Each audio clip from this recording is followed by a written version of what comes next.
মাঠের ফুটবল ছাপিয়ে এবার মাঠের বাইরের বিতর্কে উত্তাল ২০২৬ বিশ্বকাপ। রেফারিদের পক্ষপাতমূলক সুবিধার অভিযোগ তুলে ডিফেন্ডিং চ্যাম্পিয়ন আর্জেন্টিনাকে টুর্নামেন্ট থেকে বহিষ্কারের দাবিতে রীতিমতো ঝড় উঠেছে নেট দুনিয়ায়।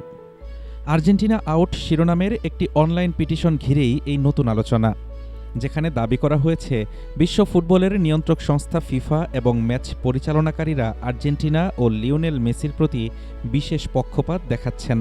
আয়োজকদের দাবি, ইতিমধ্যেই ৯৮ লাখেরও বেশি মানুষ এই পিটিশনে সমর্থন জানিয়েছে।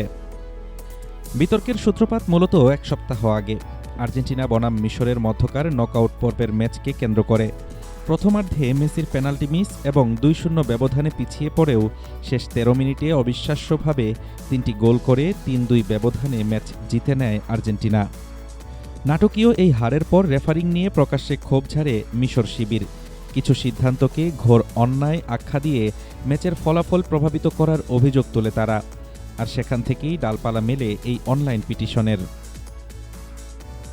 আর্জেন্টিনার কোচ অবশ্য বলেছেন, আধুনিক ফুটবলে ভিএআর প্রযুক্তির যুগে কোনো দলকে আলাদা করে সুবিধা দেওয়া বা ম্যাচের ফলাফল প্রভাবিত করার কোনো সুযোগই নেই।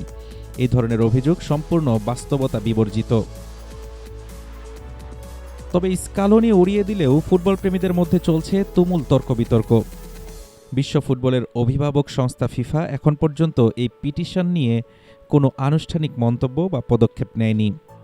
বিশ্লেষকদের মতে, সুনির্দিষ্ট প্রমাণ ছাড়া এমন অভিযোগ প্রতিষ্ঠা করা কঠিন। তবে বিশ্বকাপ যত শেষের দিকে এগোচ্ছে, মাঠের লড়াইয়ের পাশাপাশি মাঠের বাইরের এই মনস্তাত্ত্বিক যুদ্ধ টুর্নামেন্টের উত্তেজনা বাড়িয়ে দিচ্ছে বহুগুণ। হাফিজুর রহমান তুষার, ঢাকা টুডে।